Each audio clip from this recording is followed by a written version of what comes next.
Kita po ng COMELEC Division, yung sinasabi ko nga po sa inyo, huwag naman pong mag-aalala dahil kaagad naman pong i-resolve kaagad dyan. Doon po sa naging desisyon, nakita po nila na hindi pala naman nag-copy furnace nung mismong ang ginawa ay sinabi merong registered bill. Dapat po kasi personal service yun mismo sa respondent.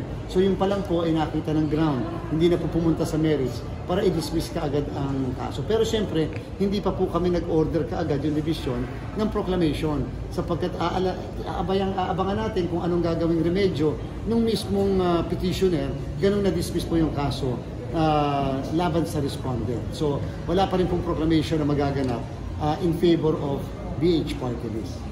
Kailan po yan? Ano ba naging grounds for petitioner against BH Party List? Apo, para kasi ang pagkakabasa ko, at least may nagkaroon ako ng pagkakataong mabasa isa, na naglagay kasi ng isang tarpaulin doon sa isang barangay hall, na yung yatang barangay chairman ay nagkataon na tumatakbo o kasama bilang nominee ng party list. So parang sinabi abuse of state resources yung akusasyon na yun. So hindi na po tayo pumunta doon sa merito kung talaga bang abuse of state resources o hindi.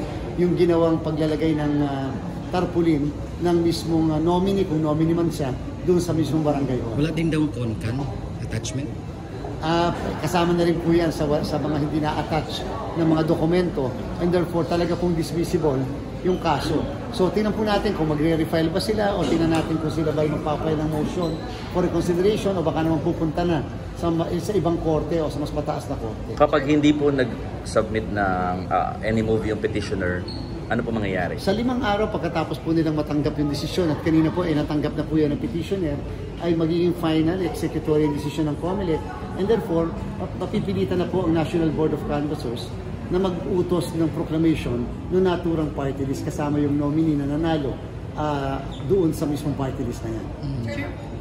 Sir, paano magiging sitwasyon ng proclamation nila? Magkakaroon ba ng special proclamation? Kalimitan yung ganyan ay may special proclamation. Magkukonvene ang National Board of Canvassers bagamat maaari hindi na maganap yan sa kung saan naganap yung proclamation ng madamihan, maaari yan ay maganap na lamang halimbawa kung may mga ganyang klase ng special proclamation sa session hall ng Commission on Elections. Sir, ano yung kaso yung decision po dun sa case kay Erwin? Kung hindi po tayo nagkakamali, yung DQ case na yan yung na-refile na kaso.